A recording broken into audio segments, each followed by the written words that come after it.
Good evening. Welcome to the Usha Research Institute. Today we're going to take time out to clarify much of the misconceptions and misunderstanding about healing and nutrition. The Usha Research Institute has selected Dr. Sebi, your brother and servant, to come and deliver this message, because there seems to be a little bit of problem with many of us that are looking for health and nutrition.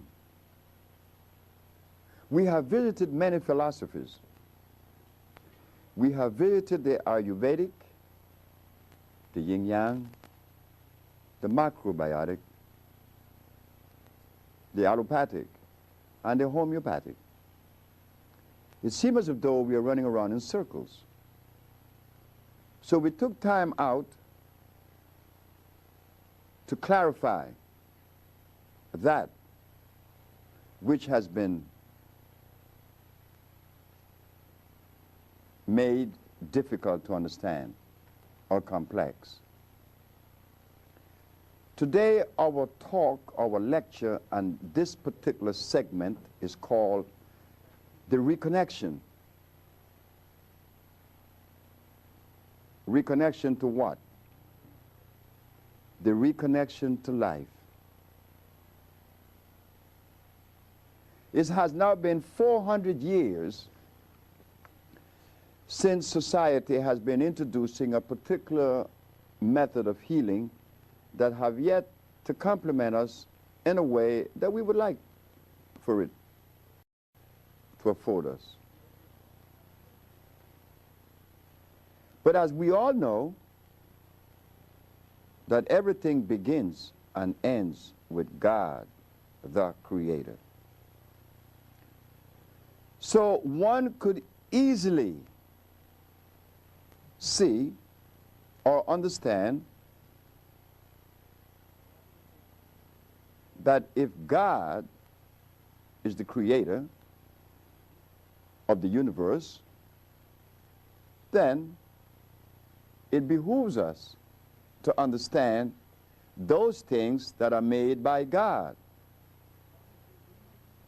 That seemed to be some difficulty for many, because when we believe that the milk of a cow, an animal, is sufficient to afford nutrition to a human body, then one has to question that, because I am not an animal. That's common sense, I think. Animals produces milk for animal babies. Human beings, women, females, produces milk for human babies. But something happened to us that we elect to do just the opposite. Instead of us giving our babies the milk of a female human, we elect and chose to give our children the milk of an animal. I think that if we are to be scientific, intelligent, and lowest on the strata, to use our common sense, is there something wrong with that? And then, to compound the problem, is that the animal that we selected to afford us this milk is an animal that was made through the process of hybridization, an animal that is godless. God did not make a cow. You see why we are titling this subject as The Reconnection? How many of you sitting in the audience understood that or knew that? Well, I suspect that many of you doesn't. Why? Because in 1985, which is approximately 17 years ago, the Usher Research Institute took a position and showed the public of New York on WLI that carrots are artificial. Because they are artificial, they are unable to deliver the nutrition that one is looking for, because it is hybrid. You see, to understand nutrition, one has to use only those substances that are electrical. And the only substance on this planet that are electrical are the products that came with creation. Carrots didn't. Beets, rice, beans, wheatgrass, wheat. All these things are hybrid, plus much more. So what we are noticing is that there is gross misinformation when it relates to healing and nutrition. Because if in 1985 we didn't know that carrots was artificial, what else exists that we are unaware of? Well, brothers and sisters, ladies and gentlemen, there's much more. The reconnection does not allow for inconsistencies to prevail.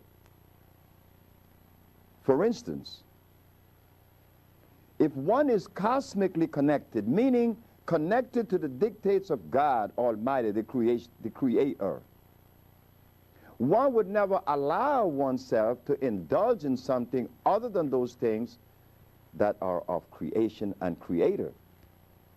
You see, the things that God created, from the milk of a bison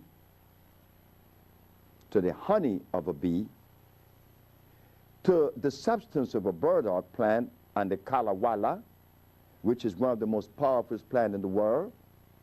These plants are electrical, opposed to comfrey, opposed to aloe vera, ginseng, rose hips, and vitamins.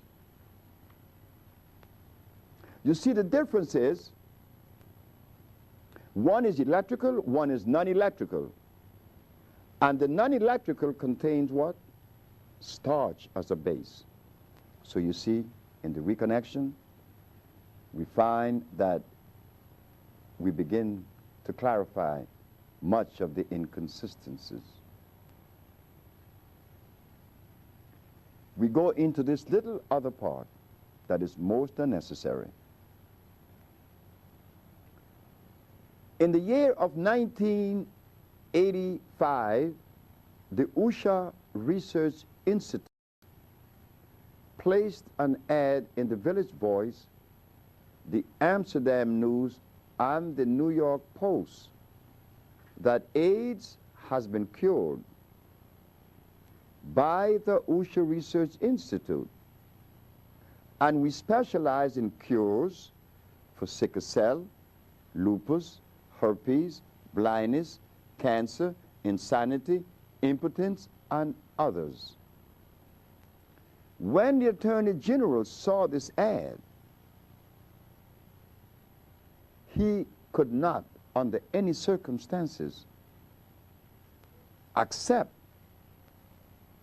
that this ad was representing something that was accomplished. According to him, this could not be true.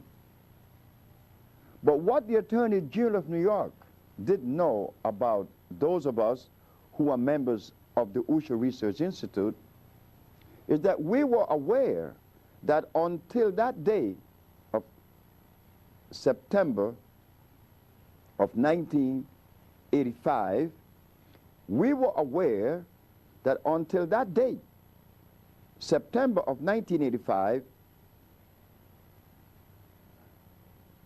there's no record. There are no records showing that someone somewhere on this planet had cured these diseases that before mentioned. So how could the Attorney General, Mr. Robert Abrams of New York, could have believed that this was possible? Now, it became a thing of confrontation, which was unnecessary. We said that this is the reconnection. But in the reconnection, we find carbon that we have yet to understand or to study carbon. We are told that melanin is what makes pigmentation the color that it is. We have been fed melanin like we have been fed protein, like we have been fed vitamins and enzymes. These are words that we have yet to dissect and to understand the meaning and their function. Well, in the reconnection, we find that carbon is the determining factor in reference to life. The higher the concentration of carbon, the higher the quality of life. When carbon is absent, life is also absent. Biochemistry supports our position. Biochemistry shows that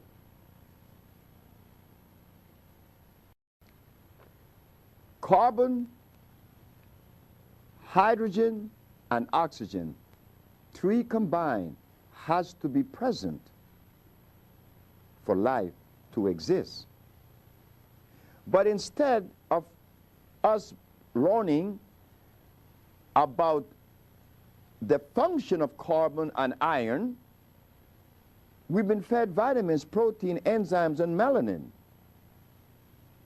But when the question is asked about these particular substances, that is very important. One of the most important questions that should be asked: are they electrical? People seem to think that this question should not have been asked. Shouldn't have been asked. Is it electrical? Well, science shows us that that question should be asked. Why? Because the human body is electrical. And any substance that would assimilate and render the good or nutrition that we are searching and pursuing, that substance must necessarily be electrical. And then, if it is electrical, it will have a definite amount of electrons per atom, separating one element or mineral from the other. You see, in nature, everything lives by its own kind,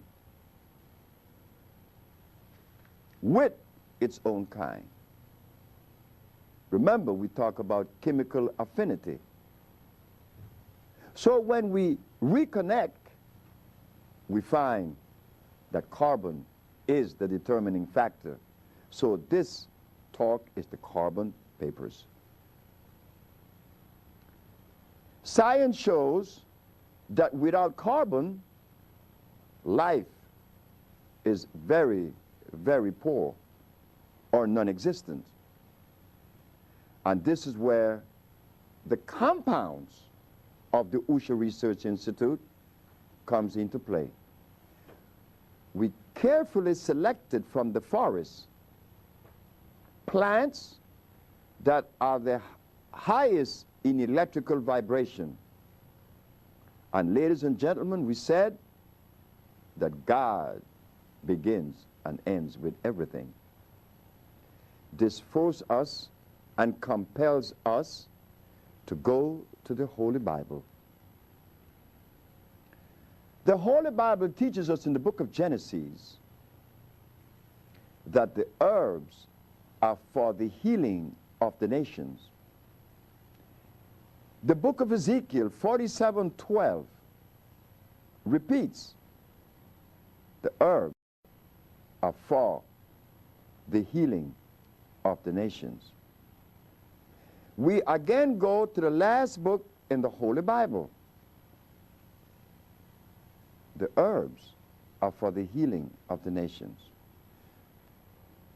So, brothers and sisters, ladies and gentlemen, God shows us in the first book, in the middle book, and in the last book, just in case that we overlook one, we will get it in the other. And if we miss the other, we get it in the last.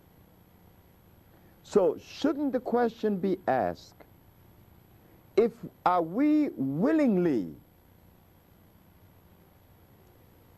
neglecting God and disobeying the mandate of God?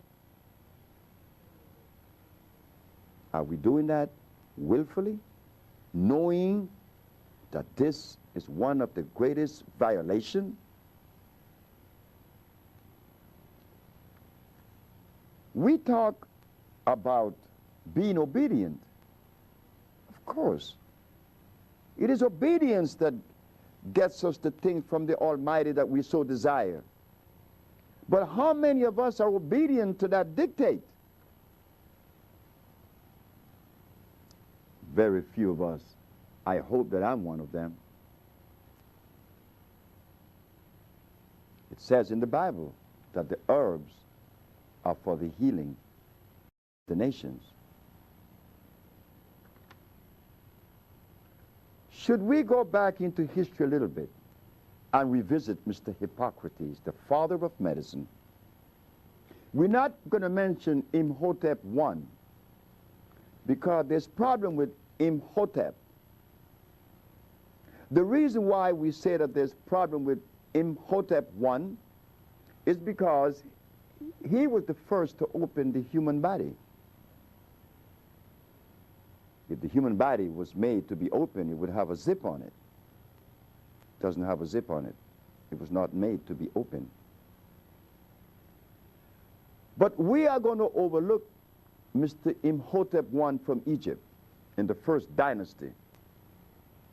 We're going to skip over this man and we're going to go to Hippocrates. And maybe Hippocrates would shed light on what we are now expounding on. Hippocrates lived 365 years before Christ was born. This man cured every disease known to man. Hippocrates did. Long before Jesus was born, he was healing every disease. So when we say that only Jesus heals, no, we should say that only God heals, because Hippocrates was here 300 years before Christ was born. But Hippocrates, like Jesus Christ, was obedient to the dictates of God Almighty. Hippocrates cured every disease by using what? Herbs or chemicals? We find that Mr. Hippocrates didn't use any chemicals because there weren't any at that time. He used only herbs. And at the time of Hippocrates, there were no such thing as aloe vera, comfrey, peppermint. There was already garlic. That was made by the Egyptian. But we know that by the Egyptian history, that those people were a little bit confused because they were a product also of hybridization and cross-pollination. Uneven yoke. History shows that the Egyptians were a crossbred of African, Persian, and Greek. that confuses things a little bit. You see, when things are complete, their molecular structure is complete, and they function in accordance with life.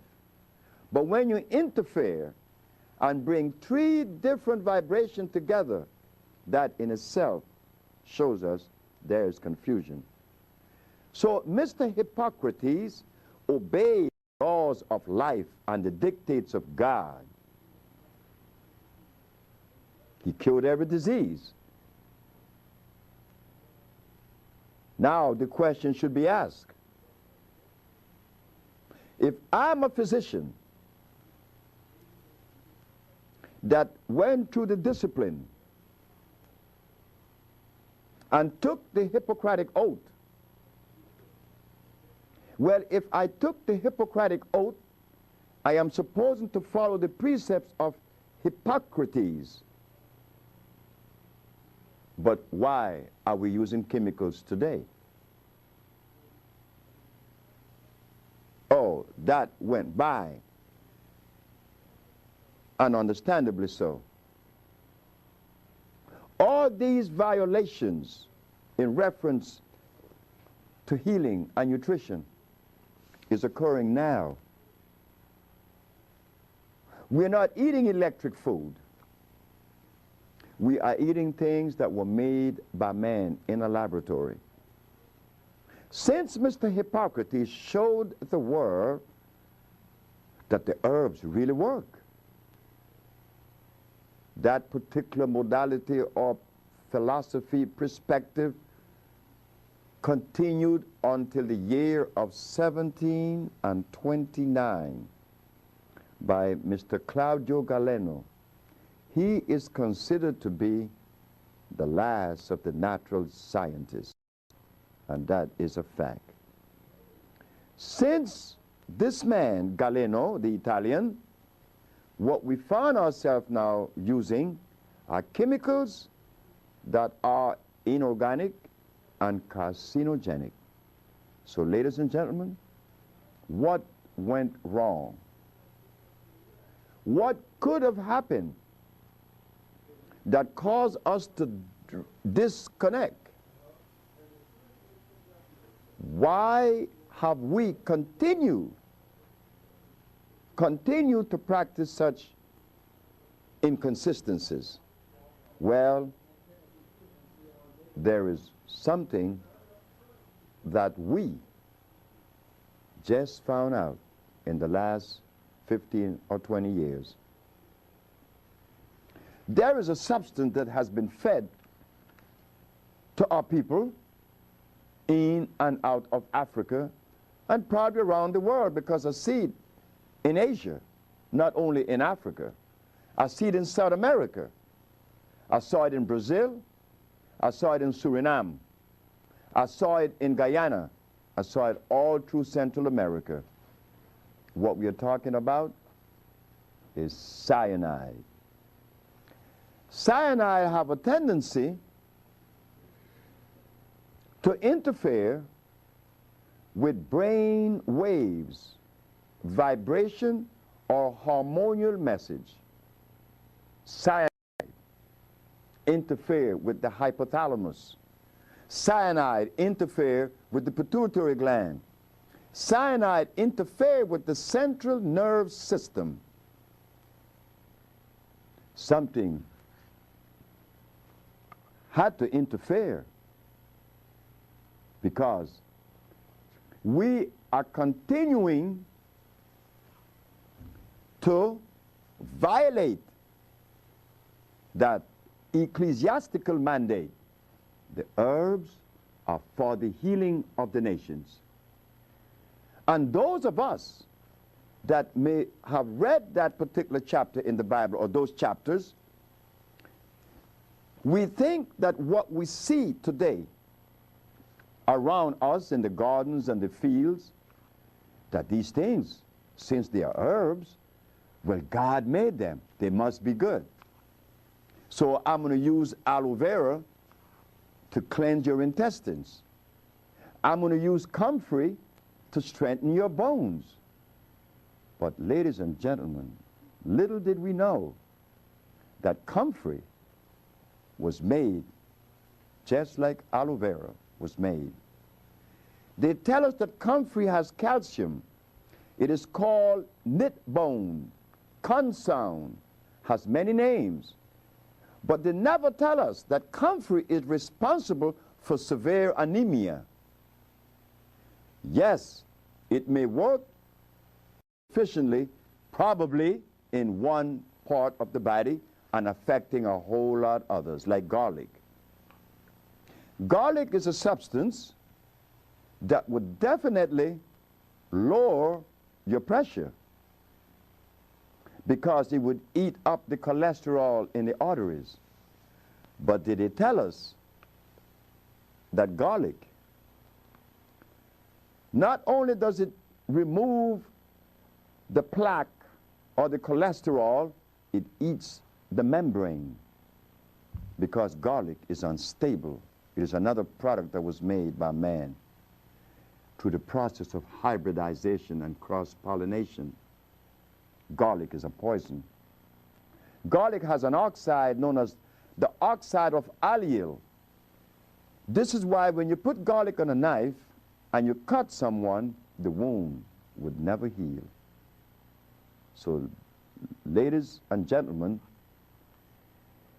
we are bringing forth the questions. We are asking the questions that were not asked, probably because of fear or whatever reason. But it is time. Disease is running rampant. And at the Usha Research Institute, we feel that if we have accomplished all of these things, such as the cure for AIDS, sickle cell blindness, and others, then naturally, we expect for the rest of the healers to converge on this particular modality or research. And it's not forthcoming, so humanity will suffer a little bit longer. So we want now for you to understand that we are separating that which is hybrid from that which is natural. And thank you very much, and we will come to the next segment.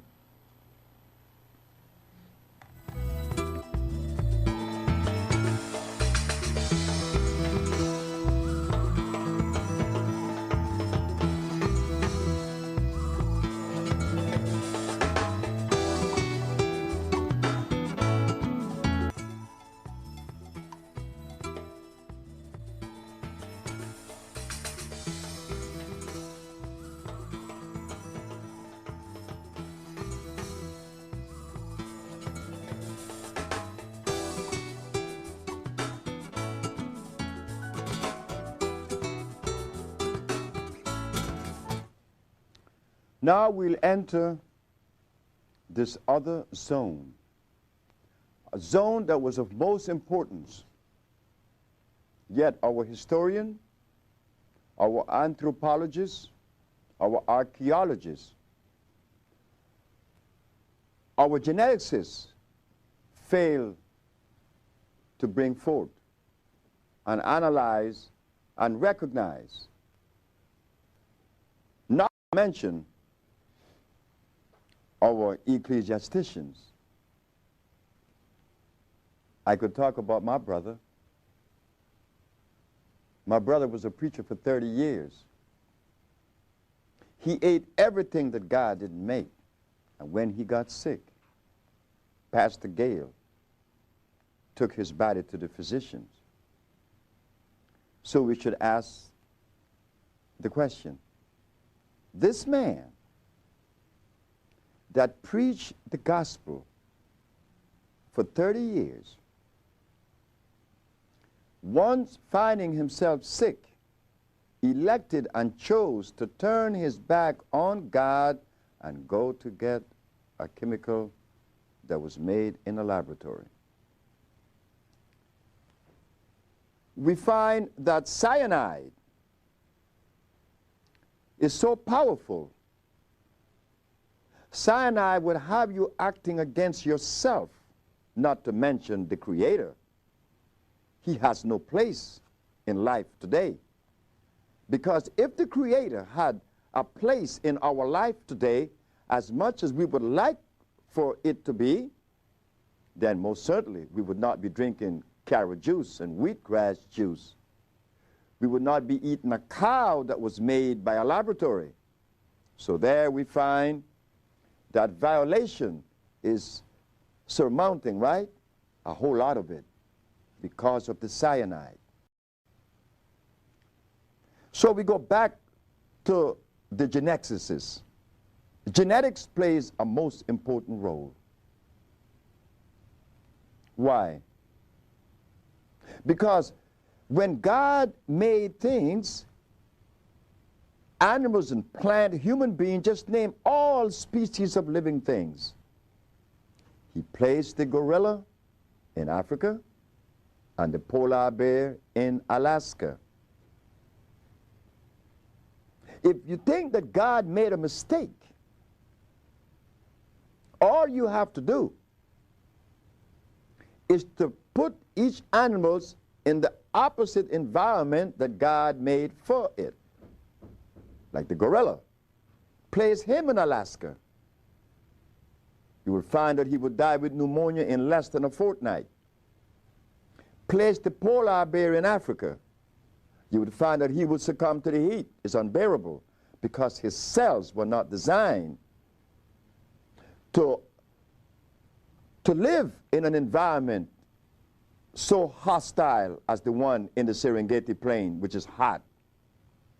Likewise, the gorilla would say that the environment of the polar bear is hostile to his cellular structure. And what about the food of the gorilla? And the food of the polar bear? Where we find that the food of the gorilla are berries, plants, and leaves, fruits. The diet of the polar bear, on the other hand, is flesh and blood. If we believe, like we always does, we believe in philosophy. We believe in everything, but we never know anything. We just don't know anything. We believe in a whole lot of things. Like I always say that I prefer to deliver myself to God than to believe in God because there is uncertainty. The polar bear eats blood. Not so for the gorilla. Eats plant. But now we look at the behavior of these two animals. We find that the gorilla is a very pleasant animal. He has no enemies in the forest. He raises his offspring just like we do. Just like we do, he raises his offspring. He's a pleasant animal. Not so for the polar bear. This animal eats blood. He has to kill to live, because blood compels that animal to be vicious and savage, so he eats blood. We go to the birds. The eagle is a bird, so is a buzzard, and so is a hummingbird. That's a bird too. But the hummingbird, like the gorilla, he likes to indulge in the nectar of the plants. He has nothing to do with blood. He sucks the nectar from the plant. He's a very beautiful little bird. He's very gentle. Not so for the eagle. The eagle, on the other hand, eats blood, eats rats, eats snakes. But look at the disposition of the eagle and that of the polar bear, opposed to the hummingbird and the gorilla. We begin to see a biochemical interference.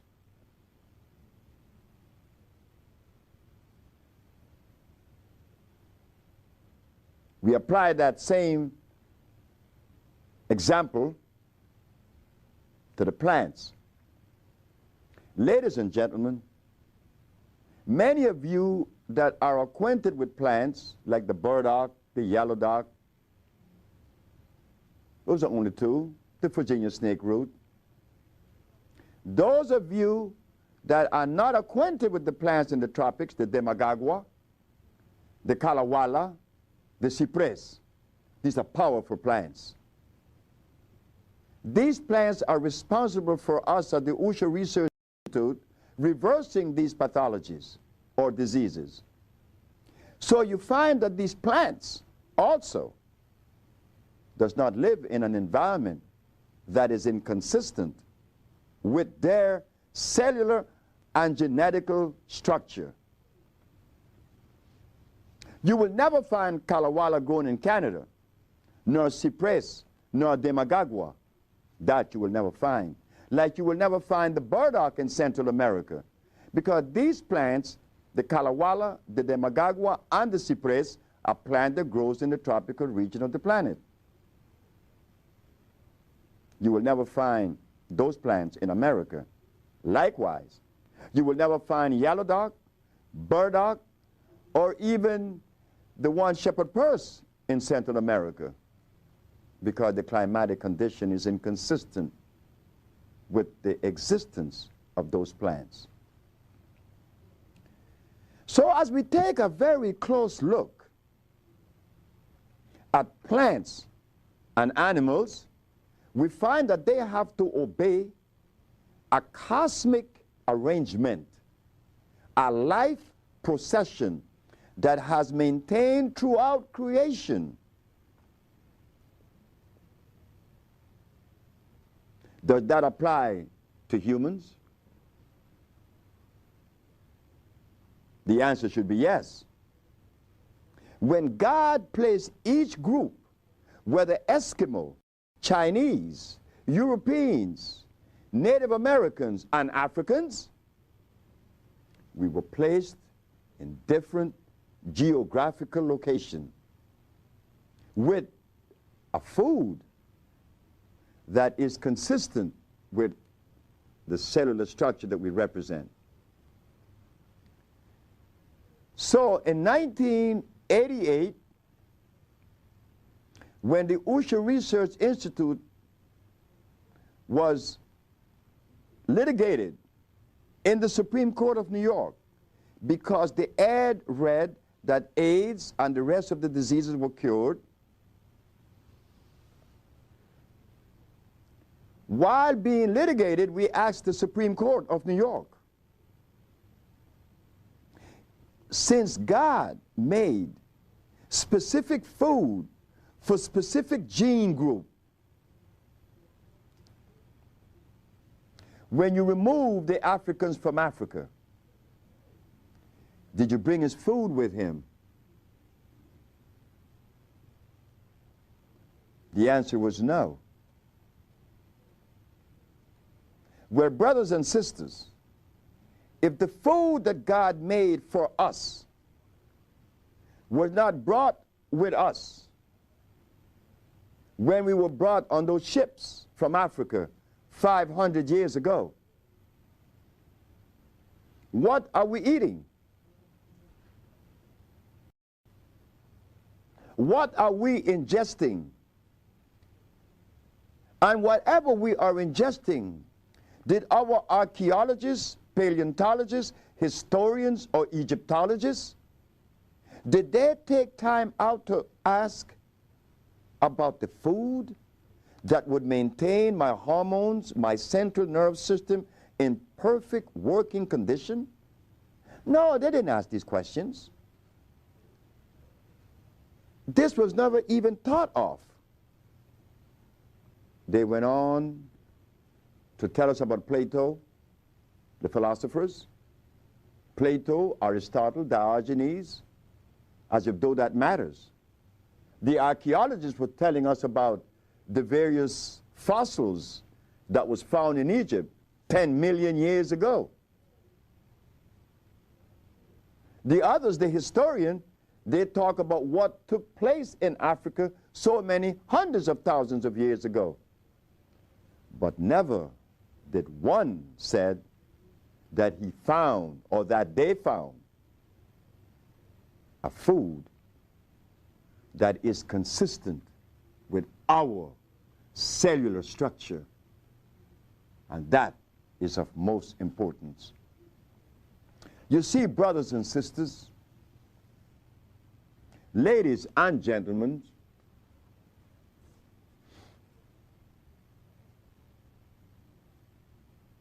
to understand healing, to understand health,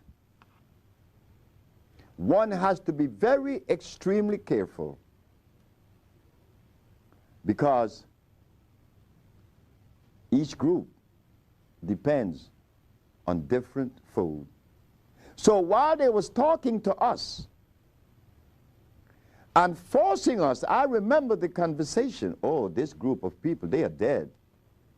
Black people are dead. No, black people are not dead. Black people are not ignorant. Black people has been misinformed. So since our food was not brought on those ships, we are eating something that offends our biology. And in offending our biology, it offends our thinking pattern. This is why we are vulnerable to the discretion of many. Yes, we are. You know, it's like putting gasoline in a diesel motor. It's not going to run. It just can't run.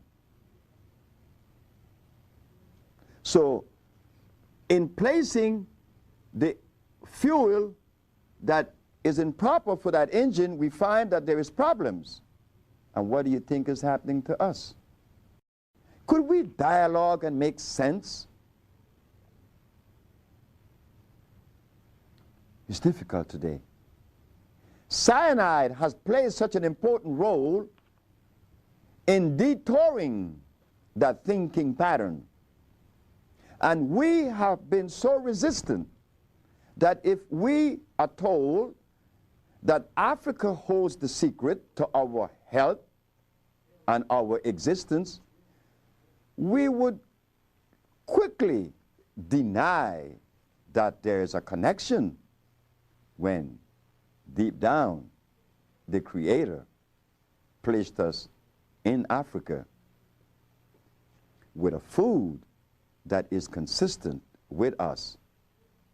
Now we find ourselves angry. Our children, very angry. They are born nervous. There is such thing as ADD, attention deficit disorder. There's also the undermining, the little untruths that we tell each others, the impatience, the love, that's been gone. Love is out the window. Because it would be impossible for us to love ourselves first while ingesting cyanide. It confuses thought pattern. It disarranges the central nervous system, and one finds himself very angry. I know, I experienced that. So what we did, after understanding that these things were not forthcoming, we decided to travel the world, once arriving at the understanding that when God does things, it should be respected. We went to Africa, Central and South America. We find the tropical plants, we put them together, and this is what we found: that there is only one disease. And that was said for the first time to the Supreme Court of New York in 1988, that there is only one disease. That one disease that is afflicting us is the basis for all manifestations of pathology. The mucous membrane has been compromised. Compromised by what? By an acid substance. You see, our body are alkali. The food should be alkali. Being that it is alkali, it is acid-free and it is electrical. You will never find a battery that says acid battery. No. If the battery has energy, it is alkali. So at the Usha Research Institute, we took the painstaking task of compounding these products that you know today as natural vegetation cell food, which assimilates immediately. Natural vegetation cell food, which will nourish the body and render the electricity that the body really needs to maintain that vibration, that vibrance, that energy, that livelihood, that sight, that life quality. Now that we find ourselves at this juncture, what do? Well, like I said, it is our duty. It is not the duty of the European race, the Chinese, the Eskimo, the Indian people from India. That was our responsibility. So this is why we put together a food for the blood. We call it Maya. That is our trademark. In that Maya, you find many, many herbs that addresses the blood plasma. We also, in the same therapeutical package, we put together a compound for the bones. We call it Fucus. Fucus is a compound with sea moss and bladderwrack. That was put together proportionally balanced to strengthen the calcium cells. We put together another compound for the central nerve system. We know that the central nerve system depends on what? The central nerve system depends on copper and carbon. Why? Because the brain is copper and carbon. It produces electricity.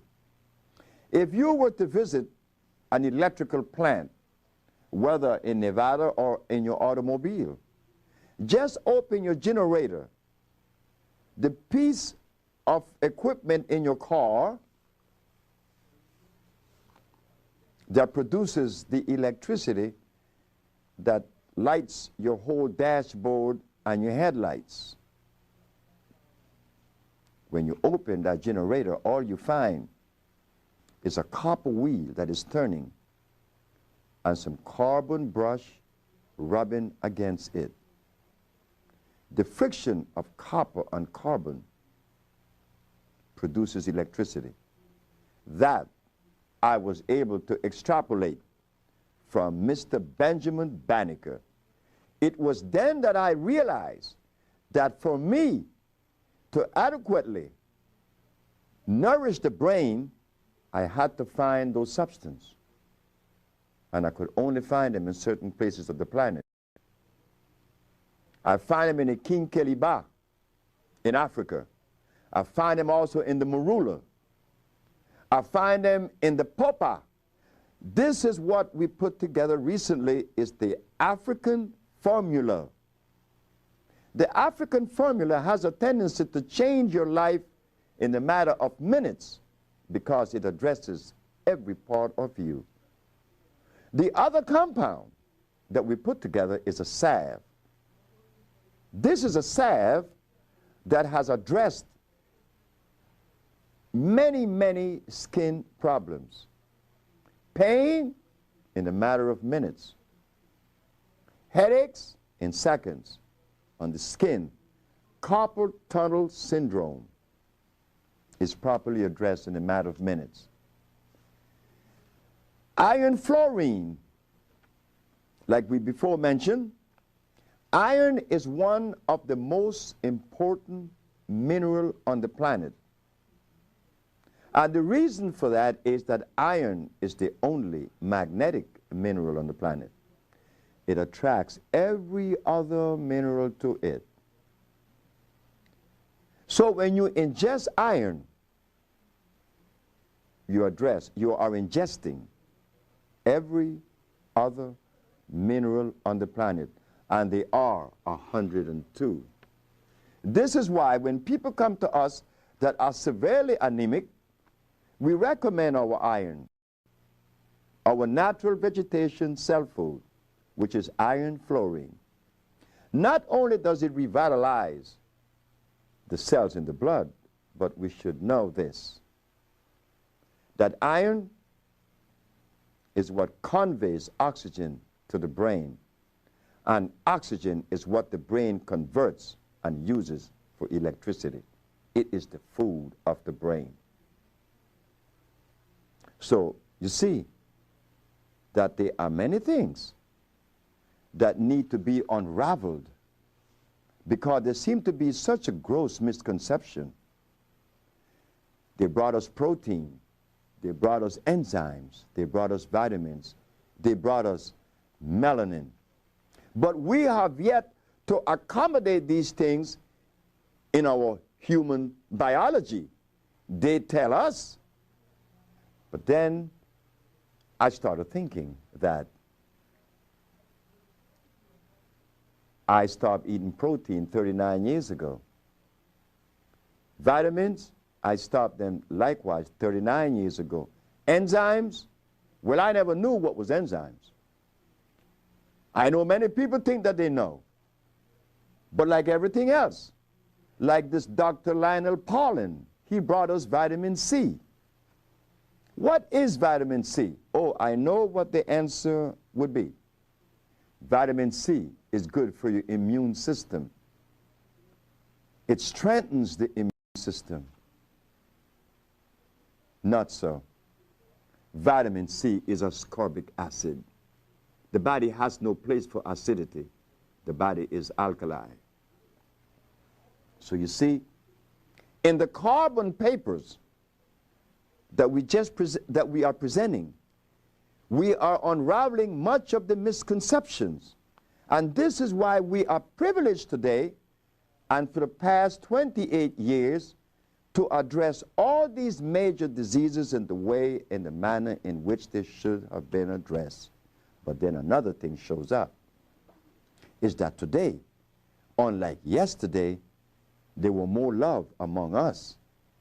And then we ask ourselves the question, why is it that the love that we would like to manifest, you know, to feel warm when we see another human being, to give that human being our love, the best that we have to offer, that is not forthcoming, not only to our own selves.